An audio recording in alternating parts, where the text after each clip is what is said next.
what we focus on in Track 4 is how to develop the potential of people in the workplace. The term of the moment is talent development. How to develop the talent in a workforce, whether that's a nonprofit or a for-profit company. And so people who come and work with us are people who are either managers, leaders, organizational consultants, and they're particularly interested in how do I help increase performance, which means greater capacity of the people that work in that organization.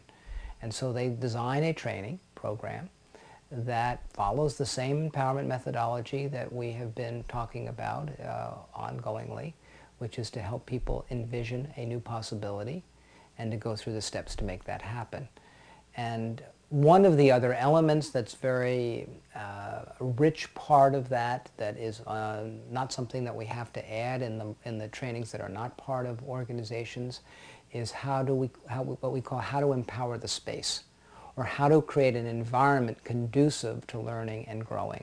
Because many workplace cultures do not enable learning and growing, even though they may aspire to learn, but there's a lot of parts of the system that undermine it. So you make a mistake and you feel disenfranchised because you've made the mistake. You can't take a risk because you end up somehow feeling ostracized, or there's low levels of trust. So trying out new behaviors that make you seem vulnerable, is not done.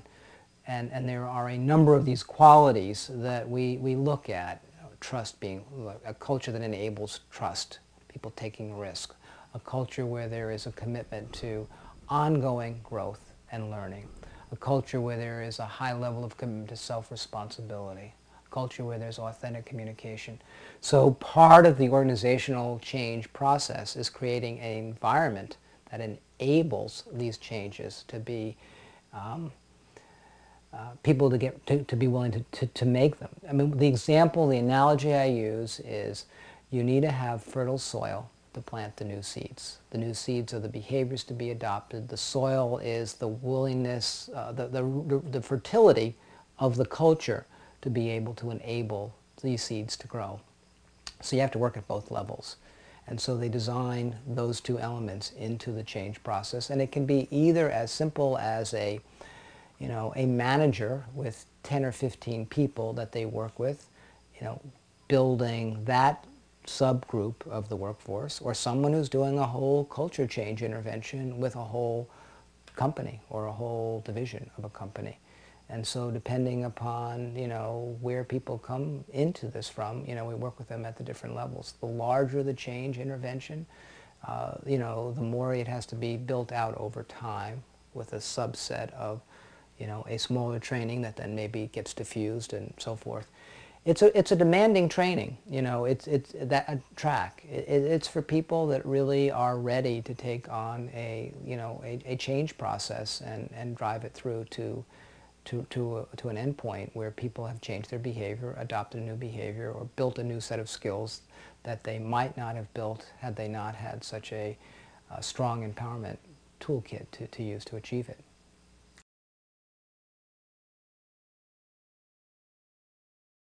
You come in, you learn the basic model and methodology. You then, on the last day of the first training session, design your basic, you frame out the transformational intervention you want to achieve within the organization or the department. And then I'm there to help you design it. And we do several rounds of the design. And then you implement it. And then I'm there to coach you as you're trying to implement it, and you get pushback from the system and so forth. Many people in Track 4 end up also participating in our graduate program because most changes are not going to happen in the 6-month time frame. So we often have them ongoingly working with me to coach them as they move a longer-term change process. Not all of them demand that, but some of the more ambitious ones do. So that's another resource the Institute has, which is to hold their hand through that process over time if needed.